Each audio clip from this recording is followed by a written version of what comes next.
They have done a better job at pricing these guys. Jonathan Taylor is now 8,500. McCaffrey is 8,400. Achane is 7,800. This is actually the one spot where I was quite surprised that his price point came up and not down after last week. Like, he had that one good game rushing. Aside from that, and I guess that's not fair because on a yard per carry average, he's still been good.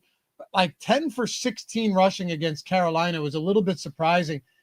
I probably have a hard time getting to Achane unless he's super low owned. If that's the case, I'll take some shots. But you have, he's sandwiched between McCaffrey, who just always produces, even though I hate that matchup. Josh Jacobs, 7,300 in a phenomenal matchup, is more than 2 touchdown favorites. Jonathan Taylor as a touchdown favorite against Arizona. Genty at 6,900 against Tennessee. I mean, there are, and Javonte Williams, who's been spectacular. Look at this, 30 last game against Carolina. There's a couple guys in this range I think it's just going to be tough to get to. Yeah, this is where opportunity cost comes in, and I like this. You have to make some real decisions. It's not easy because these guys up top, they make sense, but you're paying for it. You're definitely paying for it. And then some of these guys in the mid-range, like Javonte Williams, I think is a good example of this. Been awesome. I'm not taking anything away, but he is basically scoring every game. And when you score every game, it's hard not to be pretty damn solid at running back. So you need that to continue. I like Kyron. I do. I know the Rams are kind of a mess at times with what they do with that backfield, but I'm okay with that. And then I always love the week after Mega Chalk because I think it's fascinating. What do you do with all these guys that were clear plug-in plays that are now, they performed great and they're in a new price point? Rachaad White and Dowdle come to mind. Like, is there still enough room? If they did what they did last week, they would crush at the new price points. But can you bank on, multiple touchdowns from Rachaad White, 200 yards from Dowdle? These are the questions to the slate of how popular they'll be, and are we paying too much for them at this point?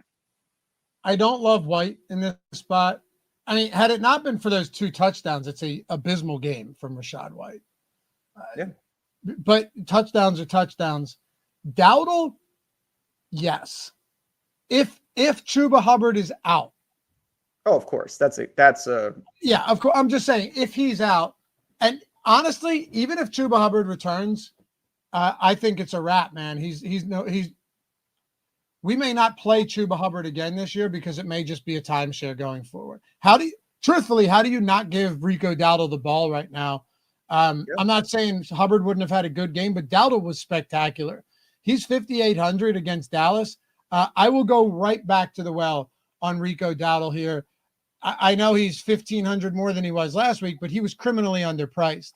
And he played 67% of snaps, got knocked around, beat up a little bit, would have played more had he not taken a few snaps off. Trevor Etienne played 20%, DJ Dallas 17%. Dowdle was far and away the clear back. It was no contest. Yes, I would, Ben. I'd go back to him at 5,800 for sure. Sure. I mean, what about... Oh, yeah, and sorry, real quick. Adrian, I meant to mention that little revenge action for Rico Dowdle against the Cowboys. Absolutely. You're the Judkins whisperer. What's the word? I mean, I just think he's really good. Six? They get some guys, they get some reinforcements back. I still think the Pittsburgh defense is better than we've seen, but I don't think they're good. So what I mean is I don't think they're the same sieve as like Baltimore. No, they're not that. But if their name was just, the Atlanta Falcons with the same stats, I feel like we'd be like, oh, Judkins against that defense, yeah, sign me up. But it's like, oh, it's this. Even the Ravens. I think most people's biggest whatever of why the Ravens defense is better than we think is because they're named the Ravens. You're right. And that's Steelers. Exactly it's like, what it Steelers is. Defense. They're going to be good. By the way, Dowdle had 206 yards on 23 carries. He averaged 9 yards per attempt.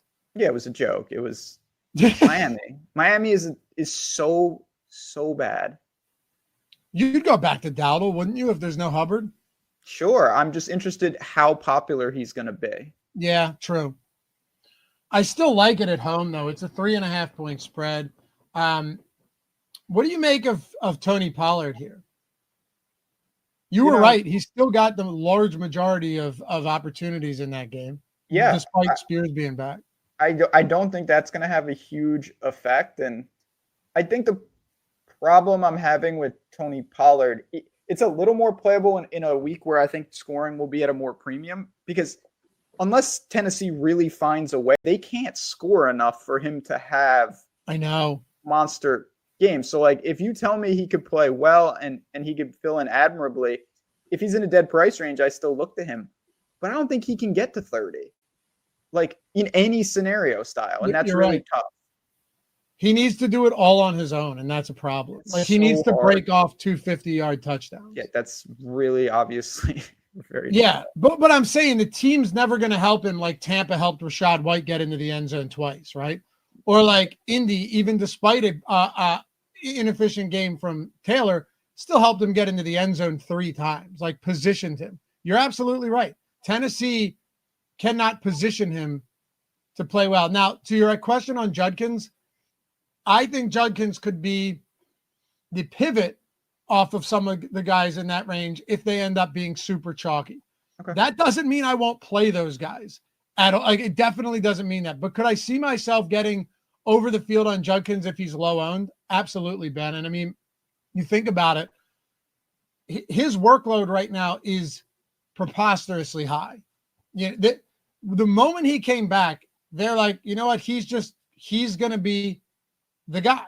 He's the guy, hands down, no question. 18, 21, and 23 carries over his last 3 for a guy who wasn't even with the team all summer, wasn't with the team in training camp, wasn't with the team in preseason, wasn't with the team in week 1, and now he is dominating touches, dude. So, yeah, I think Quinshon Judkins, just on workload alone and his ability to rip off big plays, I don't know if you guys see this here, but in 3 of 4 games, he has a long rush of 30-plus yards, right?